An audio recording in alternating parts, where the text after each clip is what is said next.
It begins in Syria as President Trump fires missiles at strategic points, retribution for deadly chemical attacks. The purpose of our actions tonight is to establish a strong deterrent against the production, spread, and use of chemical weapons. Eyes on the ground take to Twitter to show the first videos of U.S. missile launches, as thousands of Syrians flee for safety just a few hours earlier. And there's criticism emerging the attacks needed the approval of Congress. 12 News at 10 starts now.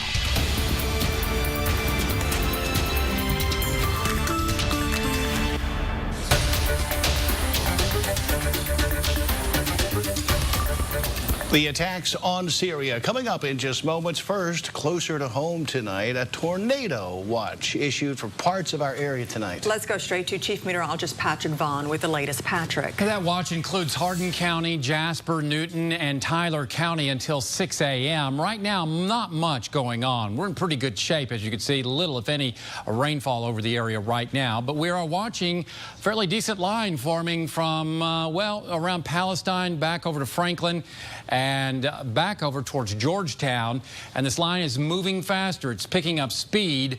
We expect it to move on into the area roughly during the wee hours of the morning. Lots of lightning with this. It is expected to move on in probably into the triangle after about 3 a.m. and there are some indications that this will likely weaken. Currently, we're looking at temperatures in the mid-70s. Here's the latest high-resolution model data. It shows by, say, 1 o'clock in the morning it moving in towards Tyler County, the line, and then on into the triangle, Beaumont back over towards maybe Mauriceville, roughly around 3 o'clock in the morning. Lots of rain, but notice you start to see less in the way of reds and oranges, and then it weakens and heads over towards Lake Charles roughly around 5 a.m. So this is what we're still expecting, is that things will be picking up roughly after about 1 a.m. We've adjusted this a little bit with a line of storms. Some of those could be severe. There's a slight risk up towards the lakes, a marginal risk into the triangle. Then things improve as we head on in through the morning hours, and then we should see sun by tomorrow afternoon. More on your forecast coming up in just a few minutes. All right, Patrick, thanks very much. The breaking news, of course, tonight, the big headlines, the unleashing of Allied firepower on key targets in Syria. As ABC's Kenneth Moten reports, U.S., French, and British forces level strikes to punish the Assad regime for a chemical weapons attack on its own people. Tonight, President Trump ordering a military strike on Syria. The president saying the targets of Tomahawk missiles, Syrian leader Bashar al-Assad's chemical weapons. The purpose of our actions tonight is to establish a strong deterrent against the production, spread, and use of chemical weapons. The military action comes in retaliation for the latest suspected chemical weapons attack on civilians by Assad. It's the second military strike on Syria in a little over a year. Just 3 days after the world saw similar images of a chemical attack, Tomahawk missiles pounded a Syrian airfield. These are not the actions of a man. They are crimes of a monster instead. Last week, Trump announced that he would soon be pulling troops out of Syria. That changed this weekend after video shows civilians, including women and children, suffocating from gas attacks. Tonight's military strike, a coordinated effort between the U.S., France, and the U.K. We cannot allow the erosion of the international norm that prevents the use of these weapons. We have sought to use every possible diplomatic channel to achieve this. Tonight, Trump blasted Syria's ally Russia for failing to hold Assad accountable. No nation can succeed in the long run by promoting rogue states, brutal tyrants, and murderous dictators. And after the president's announcement, journalists from Syria report and post video of the missile strikes on social media. Take a look. Ivan says this is the video from the start of the strikes in Damascus. Meanwhile, Author has the video of the aftermath. Just look at the smoke right there. And here's footage of Syrian air defense missiles fired towards Tomahawk rockets in the skies over Syria. A lightning show. And you can see the lights from the explosions in the sky. A Pentagon briefing just wrapping up only minutes ago. U.S. Defense Secretary James Mattis says no additional strikes on Syria are planned. He says right now this is a one-time shot, and at this time there are no reports of losses on the part of U.S. allies. As far as any other targets, we looked at targets specifically designed to address the chemical weapons threat that we have seen manifested. The whole world has watched in horror these weapons being used. Those were the only targets that we were examining for prosecution. And General Mattis goes on to say they used twice as much firepower on Syria this time compared to the Syrian attacks a little over a year ago. Mattis said the attacks targeted 3 main facilities and degraded the chemical weapons program.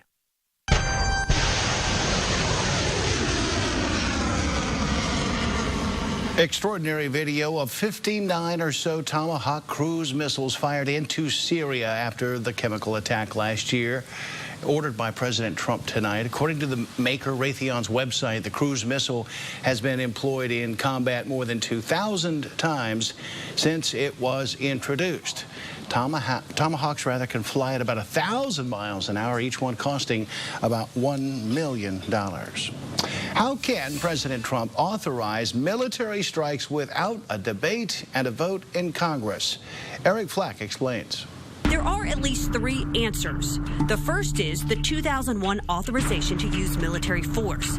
This was passed following the 9/11 attacks and is a very broad permission slip for the president to combat global terrorism. It's been used to justify attacks against groups of people connected to Saddam Hussein, ISIS, and Al-Qaeda. The second answer is something called unitary executive theory. It relies on the Constitution too, Article 2 to be exact. Supporters argue the president can act without congressional authorization in matters concerning national security.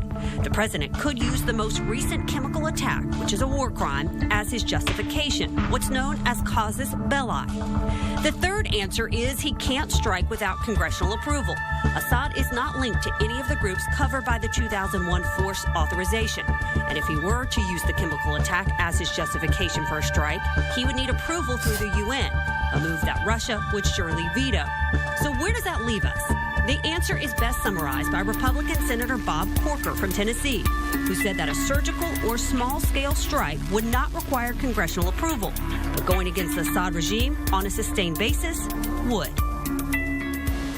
Well, the attacks beginning just about 8 o'clock Central Time, and already some Democrats are responding to the airstrikes with criticism. Take a look. Senator Bob Casey disapproved on Twitter within moments of the announcement, saying it's unacceptable to order strikes on Syria without authorization from Congress. California Congresswoman Barbara Lee tweeting, by illegally bombing Syria, President Trump has once again denied the American people any oversight or accountability in this endless war. Congress, not the president, has the power to authorize military action, she said. Meanwhile, earlier today, hundreds upon hundreds of people evacuated Douma, just east of the Syrian capital.